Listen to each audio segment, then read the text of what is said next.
You are now tuned in to the Storm Tracker podcast.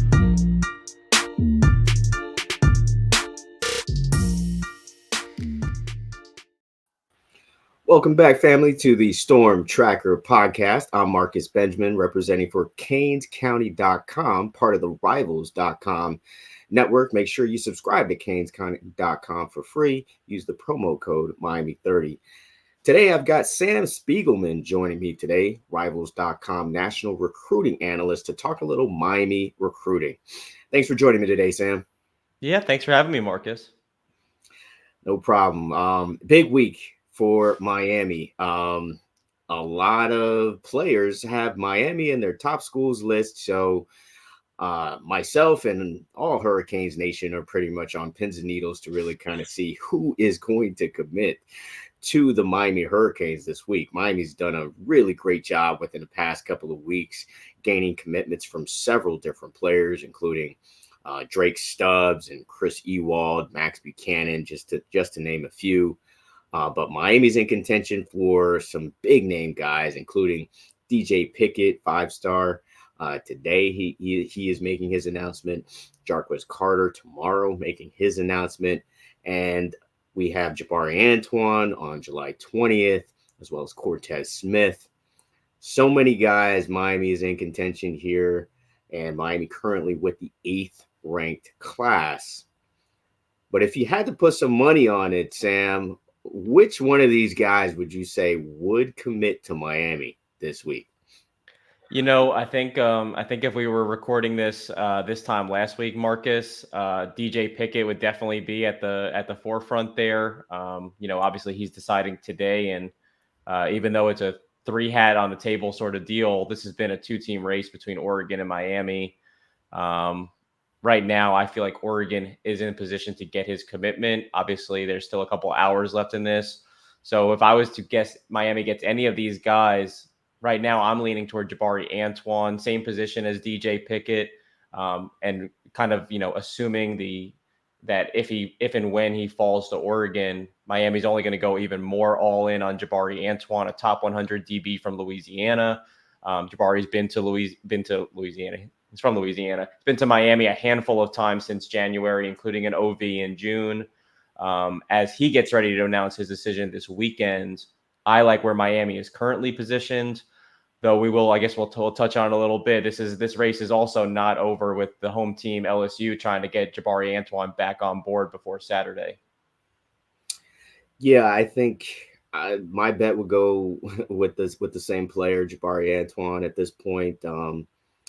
Miami seemed to be the leader for DJ Pickett for a while, but the past couple of weeks, it's been all Oregon here. So I agree with you for now, but Jaboree Antione is an interesting prospect here. And they're both kind of interesting in itself, because I believe both could probably play corner or safety here. And when I last spoke to DJ Pickett, he was pretty adamant about playing corner, somewhat surprisingly, because with his versatility, you would think, okay, maybe he could play safety because it's just you can kind of move the safety around a little bit more than a corner. So with him thinking about corner and Jaboree also maybe thinking about corner or safety, which player do you think is, I guess, the best fit for the Hurricanes? Given, I guess, the players that they do have. They have Chris Ewald committed to the class. They've got Timothy Merritt, as well as Drake Stubbs, who I mentioned earlier. Who do you think is the best fit for Miami, or who do you think would benefit the Hurricanes more committing to Miami? I guess is maybe a better way to say it. Yeah, I think, based on rankings alone and projections, it's hard not to like DJ Pickett. Like you mentioned, he's getting recruited at cornerback. He's getting recruited at safety. He's 6'3", 180 pounds. He's built in a lab. If DB coaches around the country were putting together a potential first-round pick at the cornerback position, you can't look at DJ Pickett and find someone more built for that. He's long, he's rangy, he can press. We've seen him playing safety. We've seen him playing receiver, make a ton of highlights. I love the overall offensive defensive background when you're talking about a defensive back being able to turn and run with his length, with his anticipation. You already have Hilton Stubbs, Chris Ewald, those are some of the best DBs in the country. And Hilton Stubbs, we just saw a month ago in Jacksonville, might be the best safety in the country, Marcus. So if you're Miami, DJ Pickett at cornerback seems like a perfect match. But then you look at Jaboree Antione. Jaboree Antione plays cornerback. He plays safety already at New Iberia Westgate High School. He also plays quarterback and receiver for his high school club. So it's got a lot of the same traits that you like about DJ. You can also like about Jaboree. Jaboree isn't as big. I think there's only there's only probably a few players in the world as big as DJ Pickett that play corner. But Jaboree Antione, just north of 6'1", about 185 pounds, coming off of an injury as a junior, but has had a really strong offseason getting back into form. That same explosiveness, innate ball skills, anticipation, being able to read and react, playmaker on the offensive side of the ball. And again, the ability to kind of that translates to the secondary. You love that, whether you think that Jaboree projects as a safety, as a corner. I think he can do both. He's been cross-training at both. And has not yet specialized in any one of these positions, which almost opens the door for him to continue to progress if and when he does finally pick a spot in the next level. Absolutely. Let's get back to Jaboree Antione. I mean, this seemed like it was pretty much a slam dunk for Miami, going into this week. But as you know, more than anybody, recruiting is a fluid situation.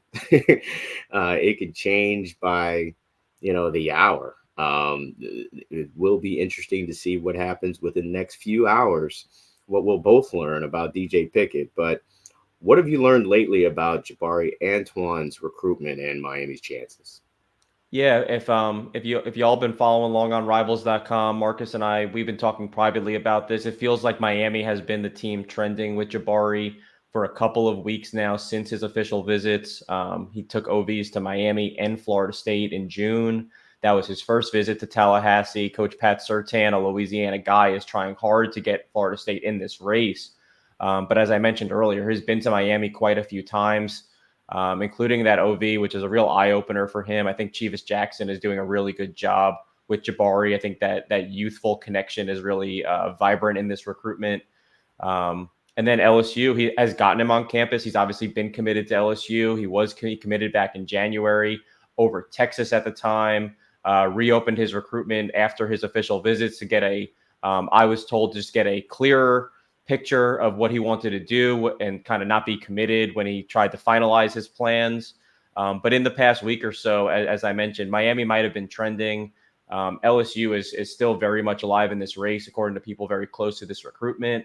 There will be more on that in Rivals.com later today once I can get to the computer. But, the LSU is just picked up their first DB commitment last weekend, and they're trying to lock down the state. That's kind of LSU's motto under Brian Kelly and Frank Wilson and company. And Jaboree Antione has been to LSU as much as any campus in the country, besides Texas and besides Miami. I think, kind of like you said, anything can happen in recruiting. Things change very quickly. I think Miami is still sitting in a good spot, but the team to watch going into Saturday might be LSU as they try to close the gap quickly. That'll be interesting. I think Miami Hurricanes fans are kind of hoping and maybe betting on Jaboree Antione committing to the U, throwing up the U. But we'll see, and that's why recruiting is so exciting, and that's why they pay you the big bucks, Sam. I wish. Sam, if you could just kind of tell the audience just a little bit about your background, what you cover for Rivals, and what kind of brought you back to the network. Oh, yeah. I'm happy to field the question about myself instead of these recruitments. I cover the Southeast for Rivals. I'm based in Texas. I spent a lot of time covering the states of Texas and Louisiana, and obviously different parts of the Southeast like Miami and Mississippi, which way different than Miami, and Alabama, and Now I'm getting the whole full scope of the Southeast at Rivals. I came back at the end of May after a couple of years at a competitor. What brought me back is I think that the people here, I think they're more like-minded. I think it's a great network with some really great people, some great talent within this network. And they give me the opportunity to not only cover, this is an incredible job, and I've been super fortunate to make my way into it back in 2018 when I reached the national level, but the ability to empower their workers to kind of do what they feel is best to cover this field, which is, like you said, crazy and ever changing. And I appreciate the confidence that the people at Rivals and Yahoo Sports have in me to let me live a very crazy life, on football fields and in camps and in changing, taking 4 showers a day to run out to different practices and camps and whatnot. And they allow me to do all that. And I couldn't thank them anymore. I'm happy to be back. That's funny. I kind of live the same life, and I thought about it the other day, like, wow, I'm taking like a bunch of showers during the day. That's pretty cool.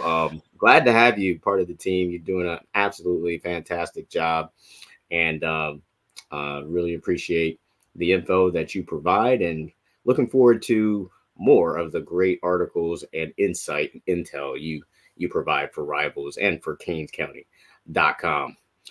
Wanted to talk about some more recruits, though, and Miami's chances of really landing them after DJ Pickett makes his announcement today. Tomorrow, Jarquez Carter makes his decision. Now, he was a guy I spoke to right after his official visit, really was high on the Hurricanes, and really conveyed that it was a very relaxed environment in Coral Gables, and it wasn't a lot of pressure, I guess, that he's feeling from other schools.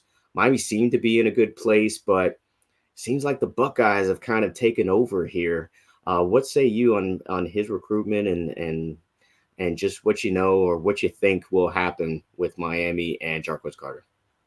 Yeah, Jarquez Carter was our D-line MVP at the Rivals 5-star last month. Got a great look at him, and you can see why some of these schools across the country are drooling over someone like him and on the interior part of their defensive line. But the interesting part of Floyd's recruitment that's kind of caught my eye is it seems to be momentum has been easily shifted pretty quickly, and as he navigated these official visits over June, you had buzz around USC at one point, you had buzz around Miami at one point, and then there was the Ohio State buzz. And leading into tomorrow's announcement, I still like where the Buckeyes sit. To me, I hate to say this, Ohio State is putting together an elite class on the defensive front. That's what Larry Johnson does time and time again. But in terms from the big picture, and I am being selfish because I'm thinking about, how our jobs work, there's a whole wave of summer commitments, and then there's a whole wave of final commitments. Floyd, the way his recruitment has kind of fluctuated over the summer, I think it leaves it open to interpretation for how different seasons will go, how his senior season will go. It seems like Ohio State got momentum at the right time. Obviously, they are full-fledged with elite defensive coaches on that side of the ball. They're a program that's going to compete for national championships and Big Ten championships and have a history of developing and producing first-round picks at his position. But with that being said, I get a little bit weary when it comes to someone who changes their mind a pretty decent amount of times. So between the USC buzz and the Miami buzz, I like where Ohio State stands. I do think it's a recruitment that we're going to be paying attention to in September and October to see where Floyd is visiting and see who's still in his ear.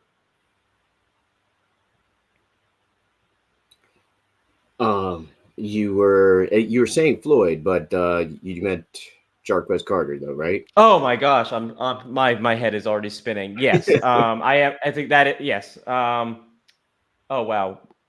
Yes, thank you.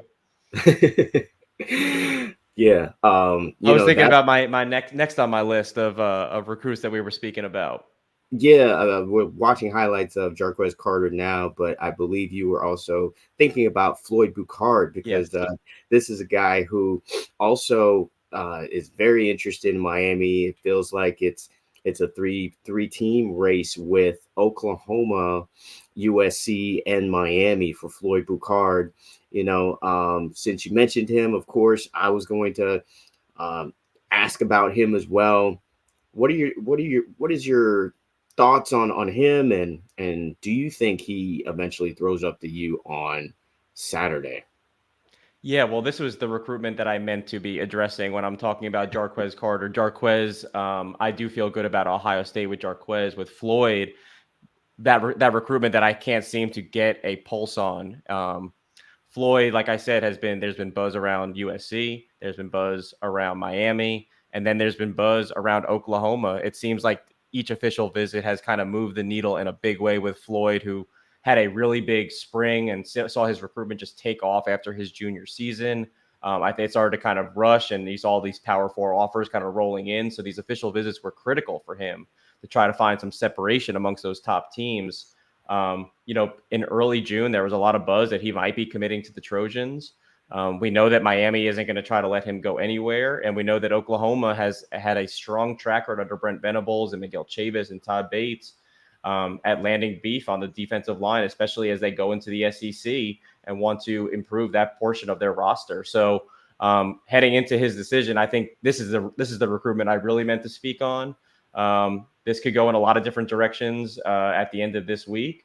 And then beyond that, I still think no matter where he chooses, I think it's going to leave the door open just a little bit to see where he visits again in the fall and who is still in his ear. Gotcha. Yeah, I got that feeling too, that this could go down all the way to signing day, and he could be on flip watch as soon as he commits on Saturday. I can't quite get a beat on him. I've talked to him several times this offseason, being that he is, local guy at Miami Central. Now he kind of blew up at the UA camp, really kind of made a name for himself, winning the DL MVP there. And since then, he's visited Miami several times. He's developed a strong bond with Coach Joe down in Miami, defensive line coach. They've really bonded. So him staying home because he's only been here like a few months is definitely a possibility. But I take it this is a guy who is really kind of enjoying this process and really trying to feel out what could be the best scenario, and if the best scenario evolves or kind of transforms into something better for him, then he may, rightly so, jump on that opportunity. So definitely an interesting recruitment to watch. I don't even think he quite knows where he's going just yet, and we are 3 days away here from that commitment. One last guy I did want to ask about is Cortez Smith, outstanding guy that I love. I think he's a really outstanding talent out of Georgia. Offensive lineman, could play guard or center, I think, on the college level. He's expressed that Miami wants him to play center. Miami added SJ Olafatuli recently. Nicely done. Yeah, definitely a great get for the Hurricanes there to pull him from Bishop Gorman, the West Coast. Second, if he indeed signs with Miami, it'd be the second year in a row that they pulled a Bishop Gorman player with getting Elijah Lofton last cycle. But Cortez Smith, I talked to him several times this offseason as well, 3 times actually, and, glowing, remarks about Miami every time. But is this a case where he stays just closer to home to Georgia, or will he throw up the U on Saturday? Yeah, he's down to 4 schools heading into Saturday's announcement. But in talking to him and talking to people close to his recruitment, this is down to Miami and Georgia heading into Saturday. Like you said, Marcus, he said that Miami views him as the center of the future in Coral Gables, and I think that's not a fact that's been lost on him. I think that obviously Mario Cristobal and Alex Mirabal, obviously they're offensive line guys, and I think that that's something that speaks volumes to someone like Cortez Smith, who I'm sure you've picked up from talking to him. He's a super cerebral kid, put a huge emphasis on development, and not only football, but development in his position, whether that is at center or interior offensive line, but also academics. He's someone who's taking the full spectrum into consideration, not just picking someone based on their team or proximity to home or whatnot. I do think that for a chunk of the summer, I think that Miami may have been the team to beat. I think that's the official visit that really opened his eyes early on. But right now, my future cast is still on Georgia. I think that last official visit to Georgia kind of laid the groundwork for the Dogs to keep Cortez Smith home. They are taking no prisoners when it comes to offensive and defensive linemen from the Peach State in this 2025 cycle. The guys who they want, they are getting on board. And I think that with Cortez Smith, I think, again, down to Miami and Georgia, I could see it going either way. Right now, I like Georgia, but I think that Miami visit gave him plenty to chew on going into Saturday. Yeah, this podcast probably not the best one for Miami Hurricanes fans to listen to right now, because if you're listening, you're like, okay, well, are we going to miss out on all of these guys? So I hope that is not the case for Canes fans. But Miami is one of those schools that you just can't count out at any time or any point. That they're relentless in their recruiting. And even if they strike out on all of these guys, I truly believe that they will continue to push for guys like Jarquez Carter. They will continue to push for guys like DJ Pickett. So, and Jaboree Antione as well. So, I mean, he's already decommitted once from LSU. I don't know, how great of a chance as Miami would have if he did commit to LSU. Maybe Florida State, I think maybe is a better chance for Miami to flip him from FSU. But well, here's what I could say. Obviously, we haven't been delivering all this positive news that Miami fans are craving for. But with DJ Pickett, first of all, they're still in this race heading into Wednesday's announcement. And like you said, I don't think that they're going anywhere. The biggest X factor I've heard in this, from talking to sources around DJ the past couple of weeks and months, I think if Miami has a really strong season this year, I think that could certainly change the tide in this. I think Oregon has an edge because he wants to play for a winner. And obviously we saw what Oregon's been doing under Dan Lanning, and they seem like a team poised to continue to take another step forward toward competing for Big Ten championships and playoff spots. And I think if Miami has a season like that, that'll be really important for their chances in the fall with DJ Pickett, because like I said, there's July commitments and then there's commitments that come in the fall. And the ones in the fall generally stick because they're closer to signing day. And it's just, everyone wants to have a decision made before their senior seasons. It doesn't mean that it's necessarily done and tucked away. With Jaboree, I still think Miami is the team that's in the best position to land his commitment. Of course, I do think Florida State has kind of fallen off a little bit. The concern is LSU. And like you said, with those defensive linemen, especially guys that are playing close to Miami during their season, if Miami misses on a few guys, if those guys have sensational senior seasons, you have to know that Coach Cristobal is not going to be shying away about trying to change their mind. He's done it quite a few times in the past. And, even if you can't get these guys on board before their summer decisions, like you said, it opens the door for them to continue to chip away. If they're close to home, to get them on campus for a big game in September or October and change their mind a little bit before it's crunch time.